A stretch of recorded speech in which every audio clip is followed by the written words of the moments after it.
रामचंद्र साथ आनंद यात्रा कड़वी बानी भारतीय संस्कृति अध्यात्म एवं दर्शन परंपरा में जहाँ एक और महान तत्व चिंतक तत्वज्ञानी संतों महंतों दार्शनिक महापुरुष हो गए, जिन्होंने इस भारतीय अध्यात्म दर्शन एवं धार्मिक परंपरा जिनमें उन्होंने एक बात पे बहुत बार रखा, जो था मानव मात्र एक शव।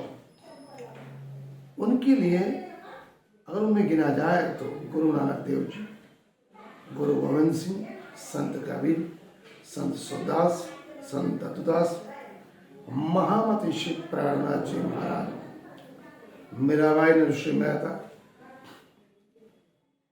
विठोबा, डॉक्टर पालूराम आठवाले, जिन्होंने केवल मानव मात्र एक समान के लिए बात की। वो एकत्व की बात करते थे, समानता की बात करते थे। जिनकी नजर में कोई भी किसी भी धर्म, पंथ या संप्रदाय न कोई बड़ा था न कोई छोटा था, सब समान था। न नात जात, ऊंच नीच, अमीर गरीब, न हिंदू न मुसलमान, न सिख न ईसाई, केवल एक ही परम तत्व को पाना। एको ब्रह्म द्वितीयो नास्ति, चाहे परमात्मा को, खुदा ताला को, सुप्रीम पृथक गॉड को, या गुरु नानक एक और समय। तो हमारे भारतीय संस्कृति में कुछ विसंगता, विटंबना, अलगता पिछले 3000 साल में मानव के बीच में पल पड़ा, जिनमें सुप्रकाश अपने आप को उच्च कोटि का गिराने वाले शब्द कथित हिंदू सनातन वैदिक परंपरा में मानने वाले ब्रह्म अपने आप को सर्वश्रेष्ठ बोलते हैं, हिंदू संस्कृति के राशक। संत कबीर ने दोनों हिंदू एवं मुस्लिम परंपरा, जिनके धार्मिक एवं सांस्कृतिक परंपरा पे बहुत ही कुठाराघात किया है। ये दोनों परंपराएं में कबीर कहते हैं कि हिंदू और तुर्क मुसलमान दोनों को मैंने देखा, दोनों कुरिवाज, पाखंडवाद, अंधश्रद्धा, बाह्य आडंबर और हिंसा तो दूर नहीं, दोनों को मानने वाले हैं। क्योंकि हिंदू हो या मुस्लिम, उन्हें मांसाहार का स्वाद मीठा, मधुरा और प्रिय लगता है। उन्हें धर्म, मोक्ष, सुरक्षा लेना देना नहीं है, मुक्ति से लेना देना नहीं है, मानव मात्र समाज से लेना देना नहीं है।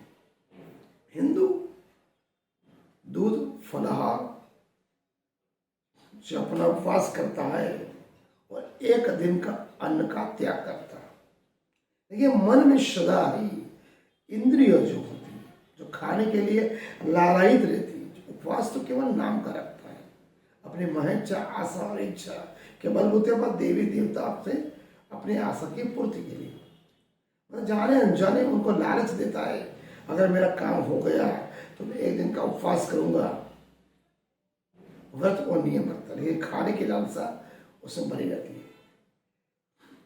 और कुछ परंपराएं ऐसी है, काली के नाम पर, चामुंडा के नाम पर, मां बैरड़ी के नाम पर गाय, भेड़, बकरियां, पशु पक्षी के बलि देती है। और क्या बोलते, देवी बलि मांगती है। जाने अनजाने उसी जो देवी की बलि होती है उसका मांस का भक्षण भी करता है और सुरापान भी करता है। और जाने अनजाने में मांस भक्षण उसका स्वाद के हिसाब से। उसी तरह तुर्क लोग जो होते हैं, मुसलमान जो उपवास करते हैं, व्रत करते हैं, नमाज गुजारते हैं और बिस्मिल्लाह बाग पुकार के स्वर्ग की प्राप्ति, मोक्ष और सजैन के लिए शाम को मुर्गी या बकरा काटते हो। हिंदू कि जिस मत में दया कही जाती है उसी तरह मुस्लिम में उसको महर कहा जाता है। दया बोलो या महर बोलो, शाम को मुर्गी और बकरा काटना और परमात्मा और अल्लाह से उसके बीच में रखना। मतलब हम जो कुछ भी गलतियां करते हैं, पापाचार करते हैं, दुष्प्रचार करते हैं, भ्रष्टाचार करते हैं, लूट मारते हैं, चोरी करते हैं, गलत काम करते हैं, उसमें कहीं ना कहीं हम उस देवी देवता या तो अल्लाह को बीच में रख के तेरे नाम होता अपने इंद्रियों की पूर्ति के लिए, कि नाम के साथ थे खुदा या भगवान का। तो आपके हृदय में और मान और आत्मा में जो दया और जो माया थी, स्वतः बिस्मिल्लाह आ जाओ, जय श्री राम करके आप दूर कर देते हो। धीरे धीरे आप उसे गला काटते हो। जाने अनजाने में दोनों का हृदय मंत्र आत्मा में केवल इंद्रियों का खाना पीने के लिए एक प्रकार का पाप टालता है। वस्तुतः हिंदू और तो दोनों के लिए दया की ना या मेहर सुंदर एक मार्ग है। अगर उनके दिल में जब तक प्रेम से दया और करुणा मानव मात्र के लिए, प्राणी मात्र के लिए, चाहे वो बलि के नाम पर हो या समाज में किसी कुरिवाज के नाम पर हो या नाथ जात अमीर गरीब के नाम पर, जब तक आपके हृदय मंत्र आत्मा में प्रेम से दया करुणा नहीं, अहिंसा नहीं, तो व्रत हो, नमाज हो, उपवास हो, किसी भी काम कर रहे हैं, जाने अनजाने आप अपनी गलतियां खुदा और भगवान के नाम पे ठोकते हो और क्या कहते, मैंने जो कुछ भी किया खुदा के नाम से किया, भगवान के नाम से किया। गलती आपकी है कि आप खुदा और भगवान को दोष देते हो।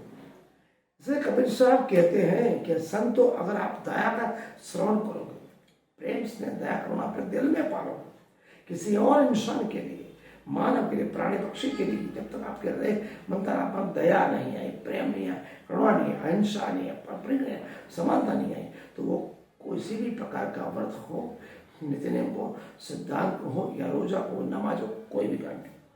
अर्थात दया का जो मतभेद है उसका आपने अलग अलग नाम दिया। सत्यता समाज उसको अलग अलग भिन्न बोलती है। उसमें भेद नहीं। सच्ची सलाह है कि साधुता में रहो, प्रेम से रहो, दया से रहो, करुणा से रहो। आप पूजा करोगे, अर्चना करोगे, नमाज पढ़ोगे, प्रार्थना करोगे, उपवास करो, उससे कोई मतलब नहीं। परमात्मा के लिए सेवा, पूजा, अर्चना, पूजा पाठ, नमाज की कोई जरूरत नहीं। केवल प्राणी मात्र के लिए, मानव मात्र के लिए आपके हृदय मंत्र आत्मा में प्रेम से दया करुणा हो गई, समझ लो वो आपकी प्रार्थना परमात्मा के पास पहुंचे। इसलिए कबीर जी क्या कहते हैं? कबीर जी कहते हैं, मार्ग भरम से अति भया था, मूल में एक लखे न एक मुड़ न कहे संत सवे। कहते हिंदू तुर्क हटा नहीं माने, श्राद्ध सवन को मिटाए, हिंदू व्रत एकादशी साधे, दूध सिंगाड़ा से, अन्न को त्यागे मन नहीं हटके, पारण करे सुगोती, तुर्क रोजा नमाज गुजारे, बिस्मिल बांगो पुकारे, इनको बिस्त के असक होई के साझी मुर्गी मारे, हिंदू की दया महर तुरंत की, दोनों गर्ष त्यागी वे हलाल में झटका मारे, आगे दोनों कर लग, हिंदू तुर्क की एक राह है, सतगुरु है बताई, कई कबीर सुनहु को समतो, राम न कन्हो खुदाई। आज का अध्याय हम यहाँ पूर्ण करते हैं। मन करे और चिंतन करे कि हम अगर मानव है तो मानव की परिभाषा क्या है। अगर उस परमात्मा या खुदा ताला, अल्लाह ताला के कदमों तक अगर जब तक हम नहीं चलेंगे तो किसी भी प्रकार का रोजा हो, उपवास हो, नमाज हो, प्रार्थना हो, वो कभी कबूल करता है। आज का अध्याय हम यहाँ पूर्ण करते हैं।